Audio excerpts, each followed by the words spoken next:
Elle est photographe de profession, directrice de l'Institut photographique Palais des Images, présidente de la Confédération nationale des artisans professionnels du Bénin. Elle est également bénéficiaire du projet Programme d'appui à l'égalité du genre. Pour tout couronner, elle est femme politique, membre du parti Bloc républicain.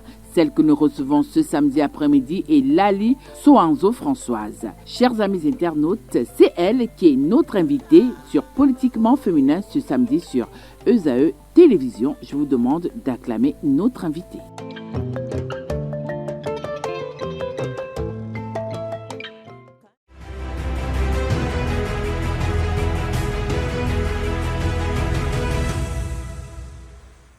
Samedi 22 février 2025, plus que quelques jours et ce sera la fin du mois de février pour célébrer le mois de la femme. Nous ne sommes pas encore là cet après-midi. Nous recevons pour vous sur Politiquement Féminin Françoise Lali Sohanzo.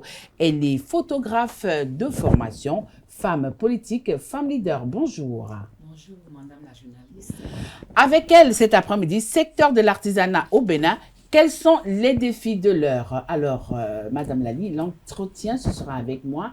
Et à un moment donné, nous allons vous servir le café du chef. Ça va? Ça va bien. Le programme est bien pour vous? Ah, ça va. Alors, dites-moi un peu. Vous êtes une femme là cet après-midi et dans quelques jours, ce sera le mois de la femme. Pour vous, être femme, c'est quoi? Je vous remercie. Être femme, c'est un sexe d'abord féminin.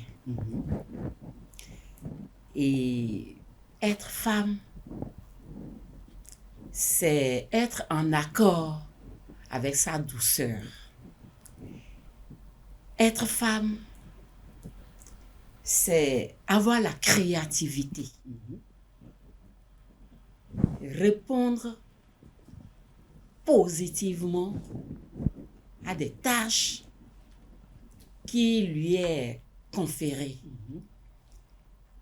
Et son exemple, son antipathie, son intelligence, sa façon de se mettre en valeur sur le plan professionnel et émotionnel. Alors, lorsqu'on vous écoute, être une femme, c'est un tout. Alors, dites-moi un peu, de nos jours, est-ce qu'on peut continuer de dire aux femmes, fais-toi belle et tais-toi? Ça, c'est une expression de Charles Baudelaire. Exactement. Et aujourd'hui, nous ne pouvons plus dire ça. Pourquoi? Parce que la femme a son monati. Ok. La femme doit se démontrer. La femme doit démontrer de quoi il est capable, doit participer à l'évolution, au développement de sa nation. Du coup, si nous allons dire, rester sur la citation de Charles Baudelaire, la femme aujourd'hui a dit non. Nous-mêmes, on s'est dit non. Que vous ne voulez plus être belle et taisez-vous. Non. On a notre mot aussi à dire. Là où il y aura les prises de décision, on doit se faire remarquer. Je peux dire peut-être, Madame Tatiana, vous êtes un modèle. Pourquoi? Oui. Pour ne pas mais merci, chers internautes. Oui. Pourquoi je dis ça? Avant, il n'y avait pas beaucoup de femmes journalistes qui se vont côté. Mais de nos jours, je pense même que les femmes dépassent même les hommes. Okay. Avant, moi, quand je vois la femme journaliste faire la présentation, j'ai plus d'attention à porter sur cette femme parce que je vois beaucoup de choses, je veux copier beaucoup de choses chez elle. Donc, ça doit être comme ça. Ça doit être comme ça pour nous les femmes. Et beaucoup de femmes ont compris aujourd'hui, on ne veut pas se faire belle et se taire là. On veut se démontrer à la face du monde. Démontrer de quoi la femme vraie là est capable. D'accord. Alors justement, les femmes ne veulent plus être celles-là, faites-vous belle et taisez-vous. Pourquoi est-ce que la femme aujourd'hui a donc décidé comme ça? Est-ce que c'est parce que la femme a longtemps été marginalisée? Je peux dire oui. Ok. Je peux dire oui, puisque avant, on n'aimerait pas accorder des places plus importantes aux femmes. Okay. Puisqu'on nous sous-estimait. Est-ce que les hommes se posaient des questions? La femme, c'est faible. Ils n'ont pas carrure pour les débats. Voilà. Donc, et Dieu merci, nous les femmes, beaucoup les ont dit non, vous vous trompez. C'est plus ça. Alors, tout à l'heure dans votre présentation, nous avons mentionné que vous êtes également présidente de la Confédération des artisans professionnels du Bénin. Alors, dites-nous aujourd'hui, sans langue de bois, comment se porte le secteur de l'artisanat au Bénin de façon générale et du côté de Porto-Novo? Okay. Merci beaucoup. Le secteur de l'artisanat béninois se porte très bien. Très bien parce que ce sont nous les acteurs même qui allons faire notre bonheur. Ok. Et tant que les artisans, nous sommes là, les artisans et artisanes, nous sommes là, on est obligé de porter notre secteur pour que ça n'ait pas de tâches. Ça aura de tâches, mais on doit tout faire pour démontrer que les artisans, c'est parce qu'il y a des artisans qu'il y a ce secteur. Donc les artisans, c'est nous. Donc nous, artisans, on doit tout faire, se mettre ensemble, travailler entre nous pour le bonheur, le développement de notre secteur. Vous avez demandé comment se porte le secteur. Ouais. Du côté de Porto-Novo aussi. Ce serait très facile si je restais sur Porto-Novo. Okay. Parce que je suis pour les 77 communes. Du Bénin. Du Bénin. C'est énorme. Voilà. Une présidente. Oui, okay. De la Confédération, de tous les des métiers d'ailleurs. Ok. Donc, si je parlais, c'est pas parce que je suis de Porto-Novo, sinon mes autres artisans vont se fâcher. Ils vont se fâcher contre moi. On ne va pas faire déjà. Ben voilà, et bon, comme je suis la maman nationale des artisans, je ne vais pas créer cette jalousie. Merci. Donc, sur le plan national, l'artisanat va bien. Nous, les artisans, nous sommes là. Et même les trucs qui ne vont pas bien là, nous remercions le gouvernement du régime en place.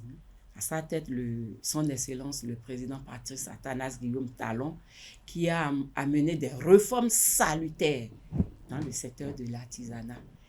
Et cette réforme, vraiment, si nous, les artisans, nous prenons vraiment conscience et nous attrapons cette réforme,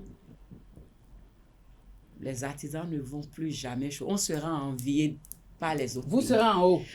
On sera envié par les autres pays même. Ah oui? Oui. Comment ça, expliquez-nous, on veut comprendre. Non, puisque quand j'ai parlé des réformes, je prends d'abord, parmi les réformes, je prends d'abord le projet H que le gouvernement a mis en place. Ça a pris bon nombre de secteurs. Notre secteur de l'artisanat est dedans. Ok. Renforcement de capacité. Ça nous permet de faire sortir nos talents. Okay. Un artisan suit ça, il sort ses talents, sa créativité. Il va se faire valoriser, démontrer ce qu'il sait faire. Correctement, en bonne et due forme, pas à peu près. Okay. Donc, ce que nous avons déjà, les formations qu'on a eu à suivre dans le temps passé, c'est plus ça. Avec le projet H qui est là maintenant, non, il y a beaucoup de choses. Alors justement, Madame la Présidente, dites-nous un peu, aujourd'hui, lorsqu'on regarde un peu dans les 77 communes de notre pays, est-ce que nous avons plus d'hommes artisans ou alors nous avons plus de femmes artisanes? Et si nous disons que nous les femmes, nous sommes plus nombreux que les hommes, donc ce qui veut dire qu'on a plus d'artisanes que des artisans. Ok, d'accord. On a plus d'artisanes que des artisans. Parce que la femme, on dit que la femme est plus nombreuse. Bon, elle est plus nombreuse, donc c'est ça.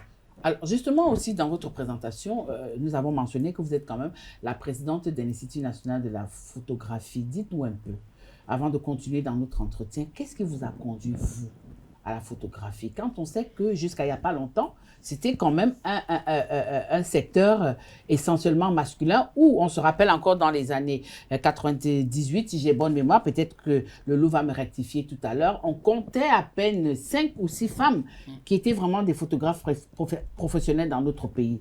Qu'est-ce qui vous a conduit dans ce secteur? Merci beaucoup. Quand je fréquentais, du coup, ça n'allait plus. Je me suis dit, bon, je vais apprendre un métier. D'abord, mon papa, lui, voulait, mon feu père, paix à son âme, il voulait que soit c'est la couture ou broderie. Couture ou broderie. La série, c'est quoi? C'est ça. Voilà. Et dans ma famille, d'abord, mes tantes, eux tous, ils laissent les bancs. C'est la couture. Ou la coiffure. J'ai même ma petite soeur qui faisait couture le temps que moi, je fréquentais. Mais je dis non. Donc, je me suis opposée en quelque sorte. Ah, il y a longtemps, vous êtes rebelle alors? À cet âge-là, vous aviez déjà réussi à dire non à papa?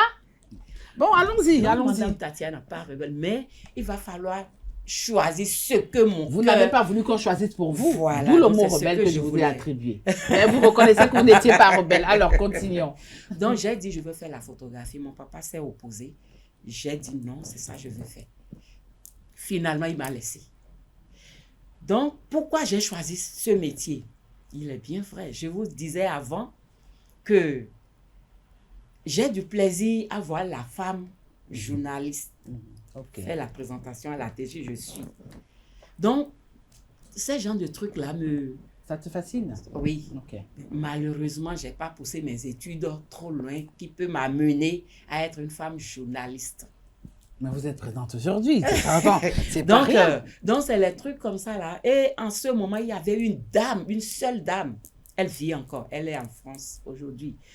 Madame de Campos Rosette, la première femme photographe au Bénin. Au Bénin. Ok. Et plus précisément à Porto Novo. Oula. Oui. C'est un modèle pour vous. Alors. Vraiment. Vraiment. Donc, tout ça là. Et je voyais aussi que le métier de la photographie, c'est un métier de classe. De classe. Ah ouais.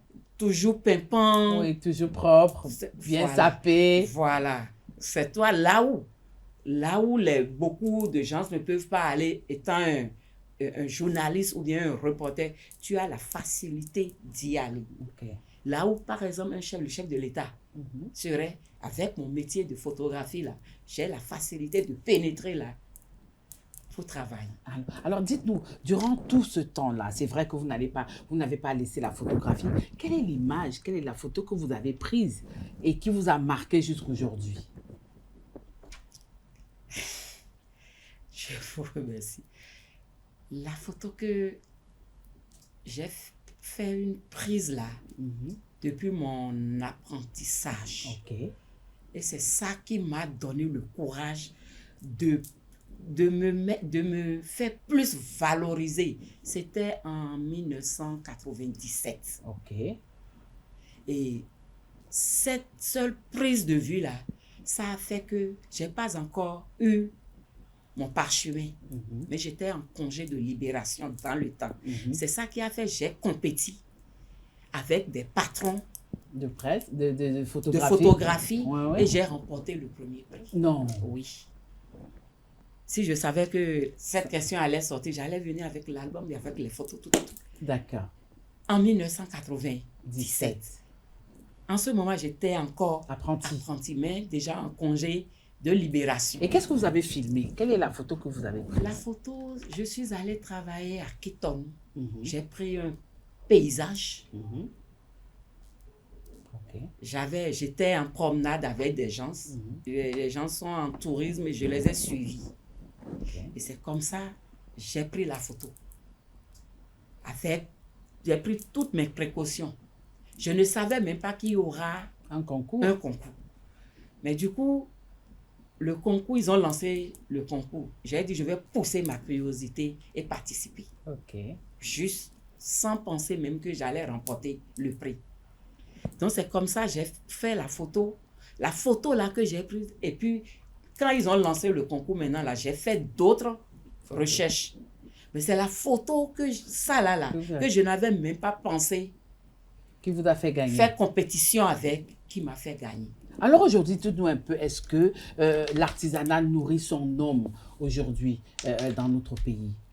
Est-ce que les artisans que vous êtes, vous arrivez à survenir à vos besoins par votre métier? Un artisan professionnel n'a rien à envier avec des riches. Ah oui? Oui, madame la journaliste. Expliquez-nous. C'est que demain, là, nous tous, on va devenir artisans. Hein? Un artisan ou une artisane, le métier que tu as appris là, c'est ça qui nourrit. Okay. Ça nous nourrit énormément même. Okay. L'artisan qui travaille n'attend pas la fin du mois. C'est pas que on dit je suis en train de parler mal contre les autres, les fonctionnaires. Ouais. Non, je parle du secteur de l'artisanat. Un artisan n'attend pas la fin du mois avant de dépenser de l'argent. Ok. Un artisan, si tu as appris correctement ton métier, tu es fier de toi, mais tu travailles correctement. Tu sais bien garder. Tes clients sont fiers de tes prestations. Tu es parti. Tu ne t'amuses pas avec ton métier. Tu es parti. Va, tu iras et tu n'es pas artisan seul pour rester même caché. Va chercher. Okay. Pour faire. Donc, ça donne. Ça nourrit son homme. Correctement. Alors, dites-nous un peu aujourd'hui, en tant que femme, est-ce que vous avez l'impression que vous êtes reconnue à votre juste valeur quand on sait quand même que nous sommes dans une société qui est très patriarcale, où généralement on trouve que la place de la femme, c'est derrière un homme, ou la place de la femme, c'est à la cuisine. Est-ce que dans le monde de l'artisanat, vous avez aussi, vous êtes confronté à ce genre de préjugés? Si je suis confrontée, par exemple, à ça, je ne serai pas ici, à la tête de la Confédération nationale des artisans professionnels du Bénin. Nous, les femmes, bon, on pensait qu'on était... Les gens nous marginalisaient. Mais aujourd'hui, si nous prenons nous-mêmes notre destin en main, les hommes auront confiance en nous et nous placer là où on leur demande de nous placer. Puisque on dit le pouvoir ne se donne pas, le pouvoir s'arrache. Mais toi-même, démontre ce que tu sais faire. Okay. Toi-même, cultive-toi. Toi-même, démontre ta potentialité au vu de tous. Participe d'abord à des renforcements des capacités. Il faut avoir des bagages intellectuels. Comme ça, si tu montres ton talent, je pense que tu ne seras pas marginalisé. Nous allons continuer dans notre entretien, Madame Lali. Au départ, on estimait que ceux qui devenaient artisans ou bien artisanes, c'était des personnes qui ne s'en sortaient pas à l'école, qui n'avaient pas fait de longues études. Mais aujourd'hui, comment comprendre que la donne est en train de changer? C'est-à-dire qu'aujourd'hui, on retrouve aussi bien des têtes bien faites, des intellectuels bien calés qui se retrouvent du côté de l'artisanat. C'est avant, les gens disaient ça, que c'est la tête, les têtes qui ne connaissaient pas papier, ce sont eux qui se dirigent vers l'artisanat. Je dirais non. Je dirais non, parce que nous avons des parents. Il y a des parents qui ont des visions lointaines. Et eux, ils sont riches. C'est pas qu'ils ne sont pas riches, ils sont riches. Et ils voient que si leurs enfants apprennent à entreprendre un métier professionnellement, que ça va donner. Donc, c'est pour ça que beaucoup se sont orientés. Ce n'est pas ceux qui n'ont. Il y a beaucoup qui ont bac et ils se sont orientés vers l'artisanat. Donc, l'expression, c'est ceux qui ne... Oui, mais avant, c'était ça. Ceux qui n'arrivaient pas à s'en sortir à l'école, ceux qui n'étaient pas intelligents. Avant. Oui, mais aujourd'hui, on a même des gens avec des maîtrises, avec des bacs plus nanana, qui se retrouvent dans le secteur de l'artisanat. Donc, je vous pose la question alors de savoir pourquoi est-ce que la donne est en train de changer? C'est un métier c'est parce que l'artisanat la nourrit son or. Si nous prenons même notre gouvernement, aujourd'hui, on a des lycées techniques qu'on veut multiplier, que le chef de l'État et son gouvernement sont en train de dire, on ira jusqu'à 30. C'est que on doit faire travailler la tête. La formation professionnelle, technique, là. C'est ça vraiment c'est ça qui est dans l'artisanat, là. Donc, même ceux qui... Pourquoi on a dit qu'on va multiplier les lycées techniques? C'est parce qu'on est en train de donner la valeur au métier de l'artisanat. Donc, ce métier-là est un métier porteur. Un métier porteur. Un secteur. Dans l'artisanat, c'est un secteur porteur. Et on a des métiers porteurs dedans. Alors, justement, dites-moi un peu, comme dans d'autres secteurs... comme en politique, où vous êtes d'ailleurs, nous allons en parler tout à l'heure, comme dans bien d'autres secteurs, est-ce qu'à des moments donnés, il arrive que vous, les femmes, vous puissiez rivaliser avec les hommes? Non. Je prends, moi, mon exemple. Je ne vais pas rivaliser avec les hommes. Et je ne vais pas non plus me laisser marcher dessus. Les hommes, ils doivent servir d'échelle à nous, les femmes. Donc, dans votre secteur aussi, vous travaillez main dans la main avec les hommes? Oui. Par exemple, je prends mon bureau, le bureau exécutif national. Nous sommes 4 femmes sur 15. C'est pas normal. Pourquoi 4 femmes sur... Justement parce qu'il y a beaucoup de femmes qui ne veulent pas faire sortir leur tête. Vous êtes la présidente et ça vous arrange, vous encouragez ça? C'est pas que ça m'arrange, mais je suis en train de faire un travail énorme. On doit parler, on doit sensibiliser les femmes. Nous, les femmes, on aime se faire cacher. On ne veut pas. Vous n'êtes pas cachée là. Je ne suis pas cachée, je cherche encore à me faire encore découvrir. Vous cherchez encore plus de visibilité? Oui, ça reste encore. Ça reste encore? Oui, ça reste. Donc, ce qui veut dire, on doit parler entre femmes, se sensibiliser. Les femmes, nous avons de potentiel. Mais à cause de... Il y a toujours un mais, hein? Oui, mais c'est nous-mêmes, beaucoup de femmes se minimisent. Oui, mais est-ce que c'est pas parce que les hommes ne vous encouragent pas? Est-ce que c'est pas parce que les hommes ne vous accompagnent pas? Est-ce que c'est parce que les époux ne vous accompagnent pas? Bon, peut-être il y a ça, mais c'est pas encore trop vérifié.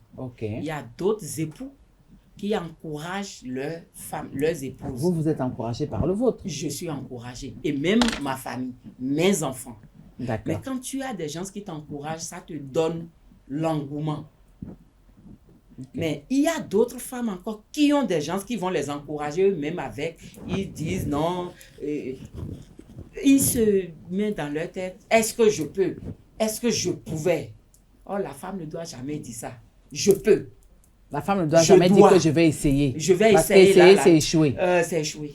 Alors, je l'ai dit que vous êtes également une femme politique, d'où nous nous retrouvons dans les questions politiques qui concernent cet entretien. Vous êtes dans l'arène politique, vous êtes membre du parti Bloc républicain. Dites-moi, que pensez-vous de la réforme du système partisan, sans langue de bois? C'est à la femme que je pose la question, avant de poser la question à la militante du Bloc républicain.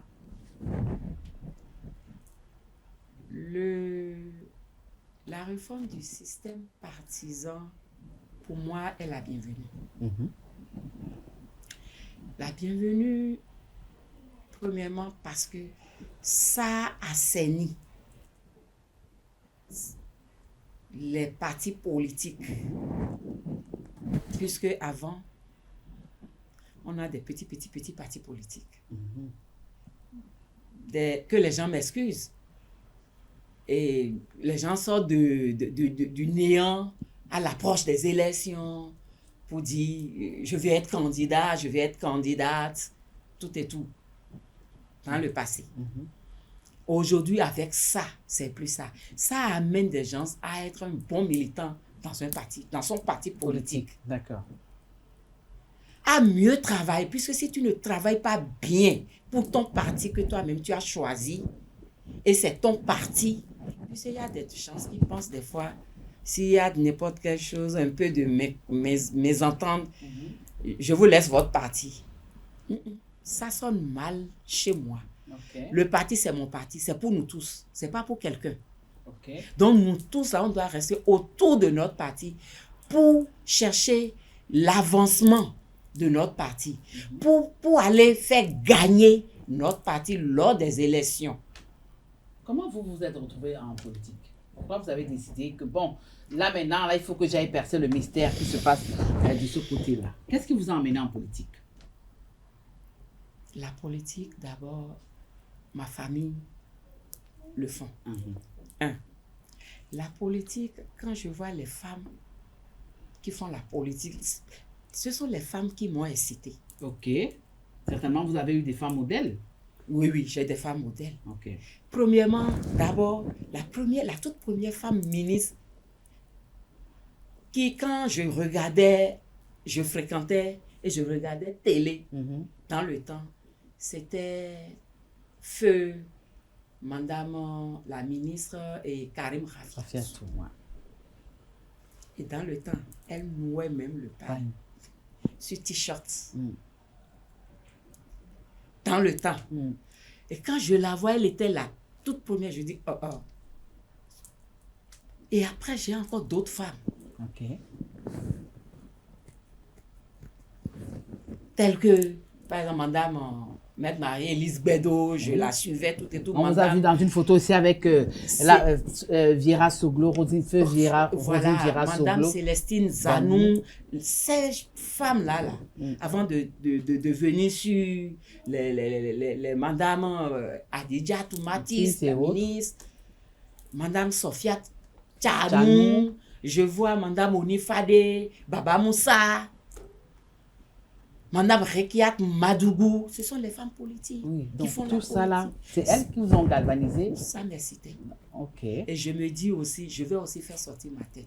Vous allez faire sortir votre tête. Alors aujourd'hui, qu'est-ce que vous, en tant que Lali Françoise, vous estimez que vous pouvez apporter à la reine politique, aux femmes qui sont en politique? Les femmes qui sont en politique, je travaille d'arrache-pied avec ces femmes-là de mon parti. Puisque je ne vais pas parler ici pour dire, les femmes sont dans les partis différents. Donc, je travaille avec eux dans les cellules de base. Je milite quotidiennement pour la vie politique de mon parti qui est le BR. Le cheval cambré. Le cheval cambré. Pourquoi ce choix? Pourquoi le choix du BR? Pourquoi vous aurez pu aller dans un autre parti, mais vous avez choisi le BR? Pourquoi? Parce que le BR, dans leur vision, la femme est au cœur et la jeunesse aussi est au cœur. Voilà les deux raisons qui vous ont poussé. C'est ça. Alors, dites-moi un peu, est-ce que c'est facile donc d'être une femme dans ce parti, le Bloc républicain, quand on sait que généralement, lorsqu'il faille prendre des décisions importantes, les femmes, vous êtes déjà trop fatiguées, vous rentrez. Dites-nous un peu, vous, comment vous vous sentez dans ce parti en tant que femme? Je me sens à l'aise. Moi, Madame Soronzo Lali Françoise, je me sens à l'aise. 7. Nous sommes nombreux. Il y a des hommes, des femmes, donc nous sommes nombreux. Moi, je veux parler des femmes. Est-ce qu'il vous arrive d'échanger très facilement avec votre coordinatrice, qui est la ministre Mathis Adidjatou? Nous sommes nombreuses.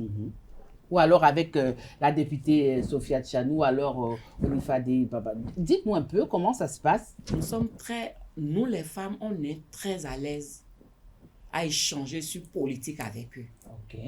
Très, très à l'aise. Et ce sont eux-mêmes là, sont déjà des modèles et ils nous transmettent. Je pense que même quand on dit on fait des réunions jusqu'à une heure, ça peut créer une femme politique. Non, c'est des trucs qu'il faut planifier. Il faut planifier ça. Est-ce que ça aura de perturbations sur nous? Non. Si tu planifies mieux et si tu es une femme au foyer, tu dois être en mesure d'avertir ton conjoint. Si ton conjoint vous faites ça, vous le dites? Je le fais. Vous prévenez souvent, monsieur, Oui. que je ne rentre pas à 20h. Il paraît que les vraies décisions, ce sera à 4h du matin. C'est ça? Vous restez jusqu'à 4h? Il faut l'informer. D'accord. L'information. C'est la clé de tout? C'est ça. Et quitte à lui de dire, ok, continue. Là, au moins, tu le mets en confiance. Mais il y a d'autres, s'il s'est levé un jour sur son pied gauche, peut-être ça ne peut pas aller, mais s'il te parle, il faut aussi exécuter ce qu'il va dire ce jour-là. Et s'il te dit rentre, il faut rentrer.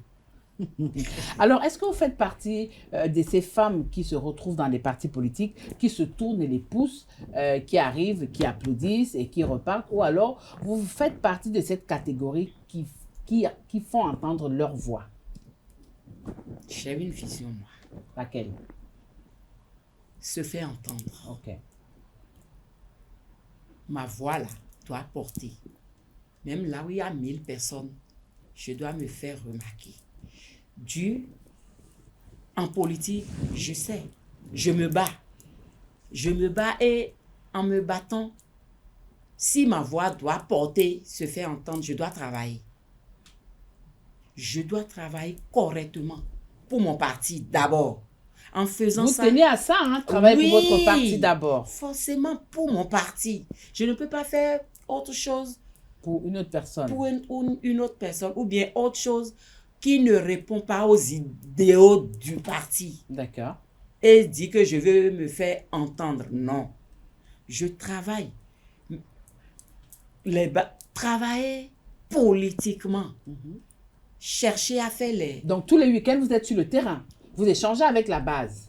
Oui, pas tous les week-ends, puisque je vais, côté professionnel aussi, je dois aussi faire. Ok. Je ne vais pas seulement me laisser aux politiques et encore tourner dos à la charge là où les gens m'ont mis. D'accord. Même pour aller vers ma base, ça là, je le fais. D'accord. Je le fais et puis, même mon parti, vous avez parlé de madame, la ministre Matisse et de madame... Sophia. Eux tous, ils savent. D'accord. Alors, avant de terminer cet entretien, cette dernière question à vous. En tant que femme politique, quel est le rôle que vous, les femmes, vous avez à jouer pendant les élections générales de 2026 qui arrivent, c'est-à-dire avant, pendant et après ces élections? Quel sera votre rôle? Parce que ce sera quand même la première fois que notre pays organisera de telles élections. Les élections générales de 2026. Oui. Je dois travailler d'arrache-pied et sensibiliser d'autres femmes. Si on veut se faire entendre, il faut qu'on travaille. Si on veut qu'on soit positionné sur des listes de nos partis, il faut travailler quotidiennement. Et on commence le travail, on travaillait déjà. Maintenant, il faut encore évoluer. Pendant les élections, quand vous avez dit pendant ces élections... Oui. Est-ce que vous allez organiser des sensibilisations pour les populations, pour le parti? Parce qu'il y en a jusque-là, par exemple, qui ne comprennent pas un peu le bien fondé de la réforme du système partisan. Est-ce que vous allez repartir vers ces populations pour réexpliquer un peu le bien fondé de la réforme du système partisan? Je suis même en train de préconiser faire ma rentrée politique. Oula! Oui. Peut-être en mars ou en avril. Et ce serait l'occasion pour moi de sensibiliser la base sur le système partisan. D'accord. Je suis en train de penser le faire. Voilà, Madame Françoise Lalé-Soranzo, je vous ai dit tout à l'heure que vous êtes une hôte de marque, vous êtes une princesse, vous êtes une déesse, une reine. Mais à côté de ça, moi, j'ai, comme j'aime souvent les appeler, mes dérangeurs maison, mon loup et ma louve. J'ai nommé Billy et Carles. Vous êtes attendus sur le plateau.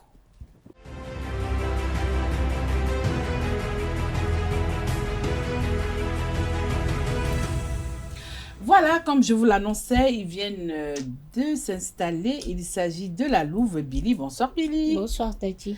Dérangeur, bonsoir. Bonsoir Tati. Alors, je vous laisse avec l'invité. C'est ce qu'elle a dit, hein, c'est sur ça qu'on va se baser pour la clouer ou alors elle va tout faire pour se ressusciter elle-même. Billy. En tout cas, bienvenue Madame Soronzo. Vous avez dit tout à l'heure lors de votre entretien avec Tatiana que l'artisanat se porte très bien au Bénin, en général. D'accord. Ce qui veut dire, vous voulez par là dire qu'il n'y a pas de difficultés au niveau du secteur? Si on a lesquelles? Madame Billy, merci. Non, c'est pas qu'il n'y a pas de difficultés. Il y a d'abord rien qui va à 100%. L'artisanat, tout à l'heure, j'avais dit, si ça va se porter bien, ça dépendra de nous, les acteurs. Les acteurs, ce sont nous, les artisans. J'avais dit ça. Donc, c'est pas que à 100%, ça va bien, non. Aujourd'hui, à travers les réformes de son Excellence, on a eu aujourd'hui la Chambre des métiers de l'artisanat. On n'avait pas avant. Donc, c'est ça qui est la 3e chambre aujourd'hui. Donc, avec tout ça, je peux déjà dire, l'artisanat se porte, ira mieux donner avant. Puisqu'on a envoyé des élus consulaires à la CMA Bénin, là. Donc, qui vont essayer de défendre nous, les OPA. OPA, nous mettons dans OPA, Organisation professionnelle artisanale. Donc, nous sommes des OPA. Si nous, on a des cris de cœur, cette chambre est Votre bras. notre bras pour public ou quoi. Oui, on comprend. Mais c'est quoi généralement les difficultés qu'on vient vous soumettre et tout ça en tant que président de la Sénat? En tant que président de Sénat pour Bénin, les difficultés, c'est vers nos structures de base. Ça quitte nos structures. Des associations, des collectifs, des unions de branches d'activité, des fédérations. Donc, nous voulons telle formation, nous voulons telle chose, nous voulons... C'est ça, c'est ce genre de truc. Un artisan ne peut jamais venir vers le bureau exécutif national pour nous parler de son foyer. D'accord. Forcément, ça doit être quelque chose de l'artisanat. Donc, il y a des difficultés, nous voulons des formations. Oui, par exemple, maintenant, sur le terrain, les difficultés, quelles difficultés on rencontre encore plus? La chambre des métiers que le gouvernement nous a mis en place est arrivée. Mais il y a des artisans, les OPA, qui se voient maintenant marcher. On marche sur nous.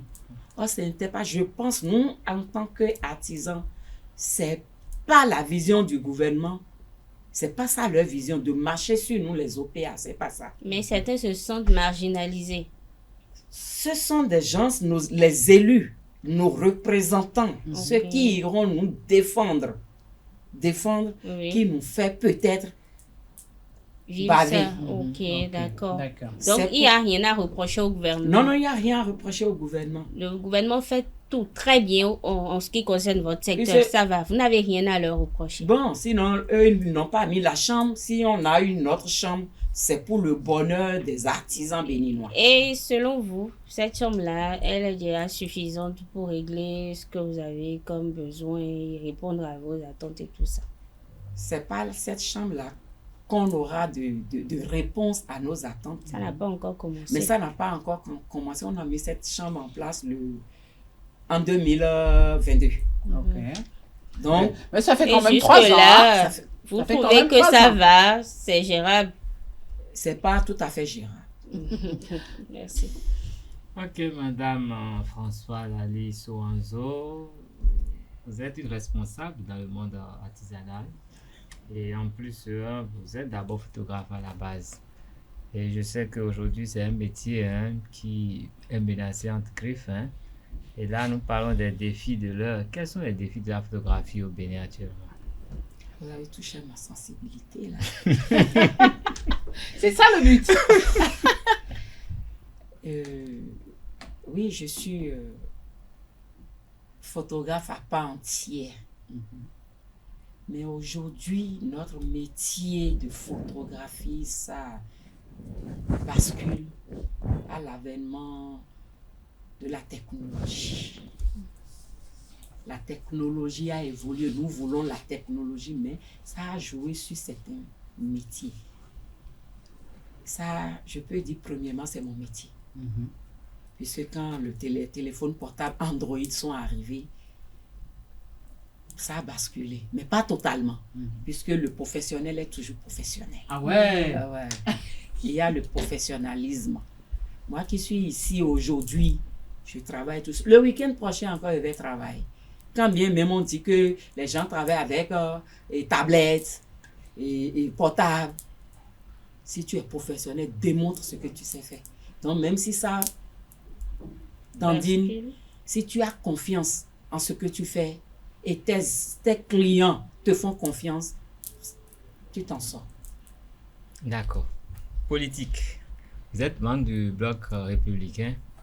Oui. Et bientôt, c'est les élections. Vous avez annoncé votre rentrée politique pour très bientôt. Votre rentrée politique, elle est unilatérale. C'est la rentrée politique du bloc républicain parce que c'est que depuis l'avènement de la réforme du système partisan au Bénin, c'est difficile qu'un politique se lève et parle. Hein. Il faut l'autorisation du parti à beaucoup. En tout cas, on les invite et c'est beaucoup de protocoles. Votre rentrée, c'est vous qui l'organisez ou bien c'est le parti? Comment ça va se faire pour que ça ne se retrouve pas coincé par les organisations actuelles? Merci beaucoup. Je suis membre fondatrice. Je n'ai pas adhéré après. Donc, j'ai commencé. Donc, vous êtes au début même. Ouais. Matin là. Ah, d'accord. Tubière, ouais. Ma rentrée politique, ce n'est pas le parti qui veut faire. Okay. C'est moi-même Okay. qui veut galvaniser. Oui, ma base. Dans les 5 arrondissements de Porto. Vous êtes sûr qu'il n'y aura pas d'anicroche? Le parti ne va pas s'opposer?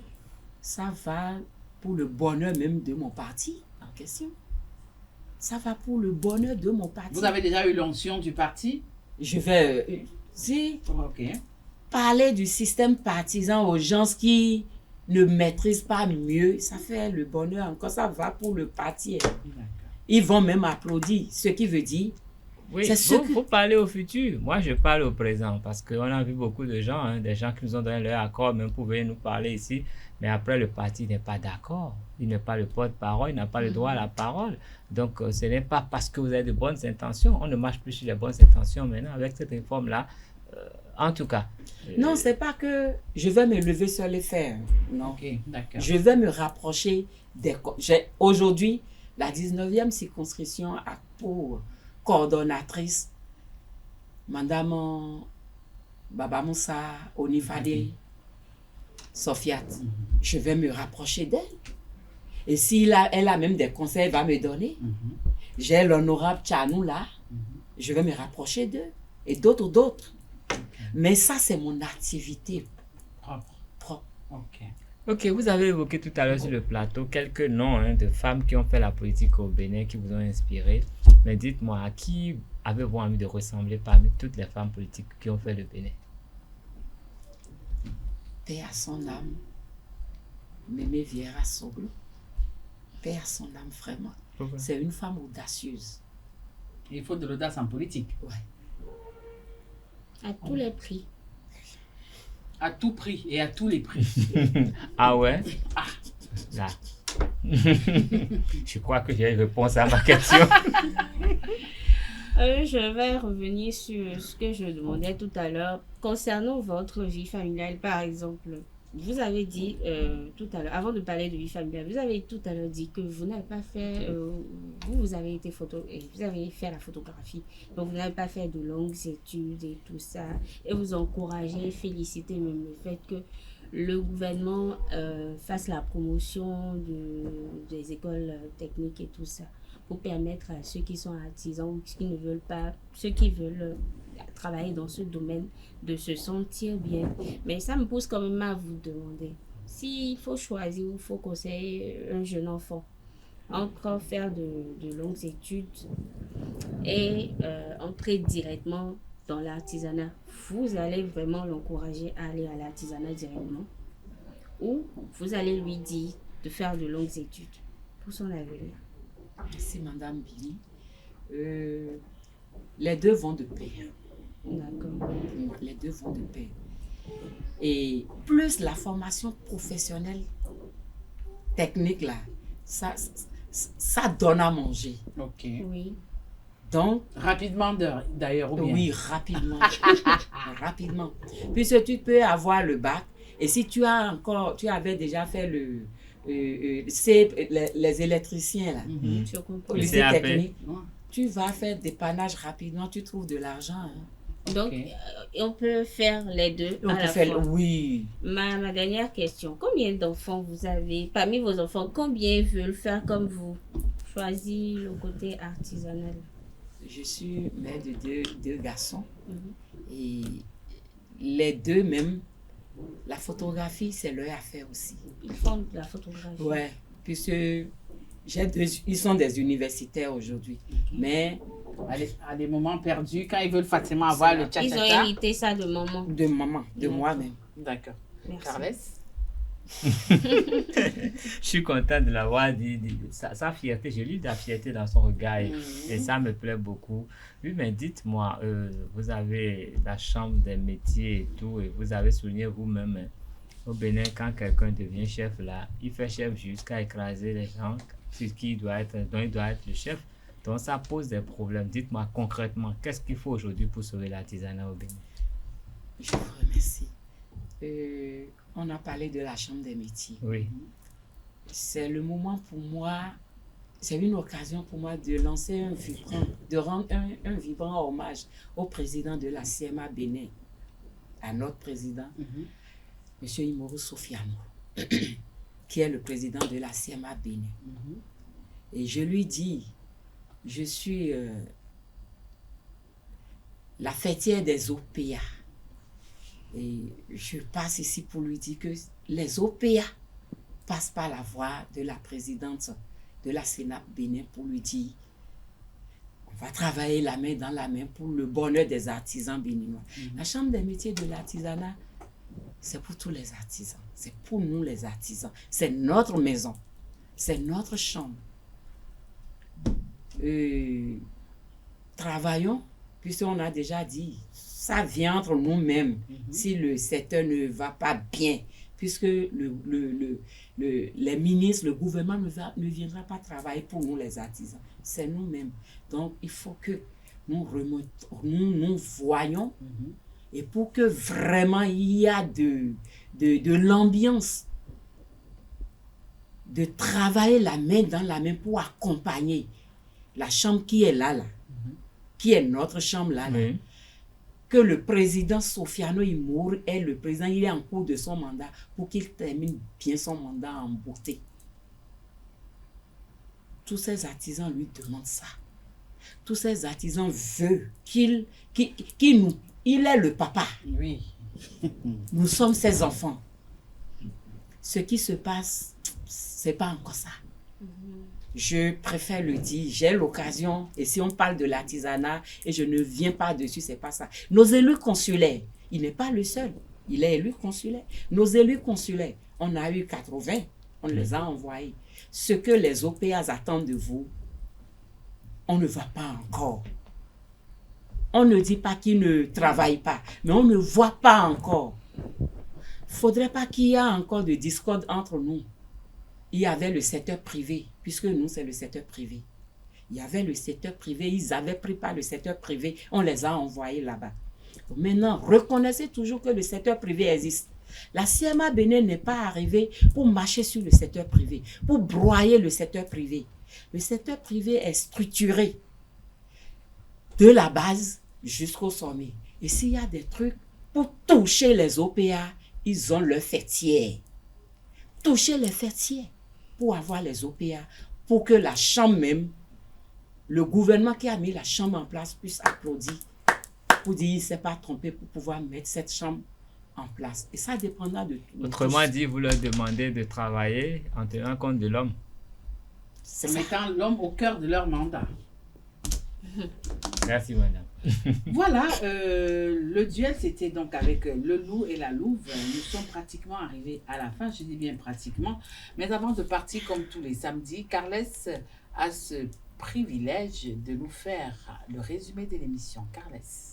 Ok, madame Françoise Lali Souanzo, vous êtes à la base photographe, vous êtes présidente du CENAP, Confédération nationale des artisans professionnels du Bénin. Et vous êtes venu sur ce plateau avec 2 casquettes. À part cette casquette, vous êtes venu également parce que vous êtes femme politique, membre du Bloc républicain. Et vous êtes membre fondateur. Membre fondatrice Voilà. du Bloc républicain. Et vous avez pu nous dire que vous avez quand même salué sur ce plateau, vous l'avez martelé tout le temps, la création de la Chambre des métiers de l'artisanat.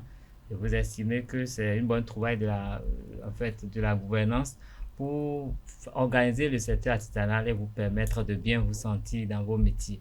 Vous avez salué également le système partisan qui permet quand même aux femmes de se positionner davantage. Et vous nous avez dit que vous faites de votre mieux pour que les femmes comprennent vraiment cette loi et que les femmes puissent vraiment en profiter pour pouvoir se positionner. Vous êtes une femme, vous aimez vous battre, vous vous battez et vous estimez que c'est bon d'étudier. Mais c'est mieux d'avoir un métier pour s'en sortir tout de suite. Et vous êtes prête pour les combats politiques prochains. Et notamment, vous allez faire votre rentrée très très bientôt pour avoir avec vous les femmes à la base pour que le combat soit beaucoup plus facile pour vous et plus les gens qui sont à côté de vous pour 2026. Voilà, c'est le résumé. Vos propos cet après-midi ont été fidèlement relayés ou alors le résumeur en chef a oublié quelque chose. Non, ça a été Fidèlement. fidèlement. Voilà, avant de mettre la clé définitivement sur le paillasson, votre mot de fin. Ok, merci beaucoup. Je ne pourrais pas me lever d'ici ou bien vous dire au revoir sans dire rendre hommage au consortium. Parce que je vous avais dit que je suis bénéficiaire du projet PAEC. Voilà. Ce projet accompagne nous les femmes Ok. dans le leadership féminin. Ok. Ce projet nous a permis de toi femme, de prendre comment te prendre En charge. en charge. Avec leur formation qu'on a eue, a suivi, je pense que j'ai gagné de plus dans ce projet. Donc, ce programme du moins. Donc, je rends un vibrant hommage à la présidente, Madame Léontine Ido. D'accord. Et qu'est-ce que j'ai à dire pour clôturer? Je vais dire femme, sois femme et impose-toi à mes sœurs. Femme, sois femme et impose-toi. C'est la seule chose que je veux mettre pour finir. Chers amis internautes, chers téléspectateurs, nous sommes arrivés à la fin de notre émission Politiquement Féminin de ce samedi. Secteur de l'artisanat au Bénin, quels sont les défis de l'heure? Nous avons reçu pour vous Françoise Lali Souanzo, qui était notre invitée, vous l'avez écoutée. Et dans sa conclusion, elle a dit femme, sois femme, impose-toi. Même si Carles n'est pas d'accord avec nous, Billy et moi, nous sommes d'accord sur ce plateau. Retrouvons-nous le samedi prochain pour une autre émission de Politiquement Féminin. Ça se passe tous les samedis après-midi sur la meilleure des web télé et des télévisions. Merci.